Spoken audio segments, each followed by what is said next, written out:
Quelle est donc la relation qui existe entre notre esprit et cet amour divin? Nous devrons rappeler d'abord ce qui a été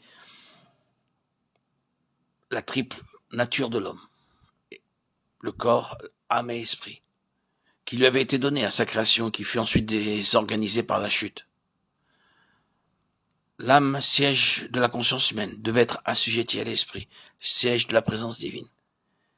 Et le péché était venu de la prépondérance du moi, aussitôt que l'âme avait refusé le contrôle de l'esprit, pour se complaire dans la convoitise de la chair. Il en résulta que le moi s'arrogea la domination au lieu de laisser régner Dieu dans l'esprit. L'égoïsme devint ainsi le pouvoir dominant de la vie de l'homme. Le moi qui avait refusé de reconnaître les droits de Dieu refusa aussi de reconnaître ce qu'il devait à ses semblables. Et depuis ce moment-là, la déplorable histoire du péché dont le monde retrace l'origine, le développement, la puissance et le règne du moi.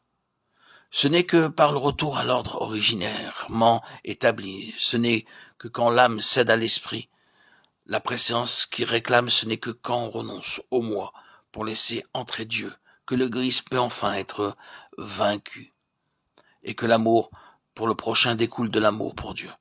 En d'autres termes, c'est quand notre esprit renouvelé devient la demeure de l'esprit de Dieu et de son amour.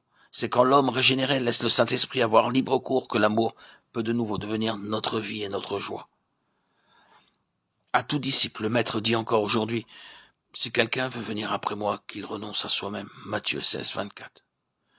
Plusieurs ont vainement cherché à suivre Christ dans sa vie d'amour. Ils n'ont pas pu parce qu'ils ont négligé la préparation indispensable, renoncer à soi-même.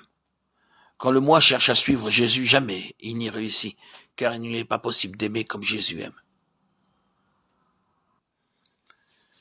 Lorsque nous avons bien compris ceci, nous sommes préparés à vouloir ce que Jésus réclame de nous. Et ce que le monde aussi réclame également, approuver notre christianisme par l'amour.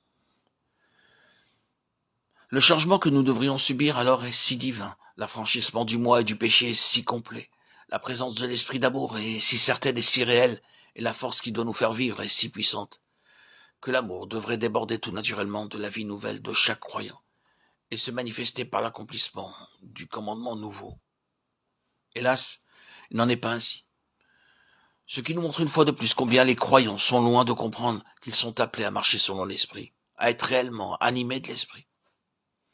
Que de plaintes, soit de notre part, soit de la part de ceux qui nous entourent sur l'égoïsme, sur la mauvaise humeur, les jugements sévères, le manque de douceur et de patience de la plupart des chrétiens, sur le peu de progrès qu'ils font dans le sens du dévouement, du zèle à porter des secours matériels ou spirituels à ceux qui périssent autour d'eux.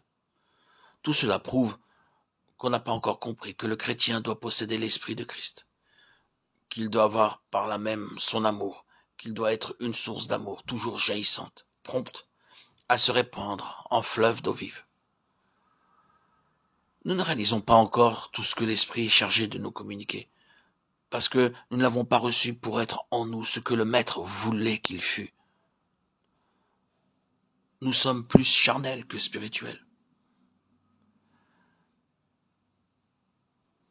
Il en était de même des Corinthiens.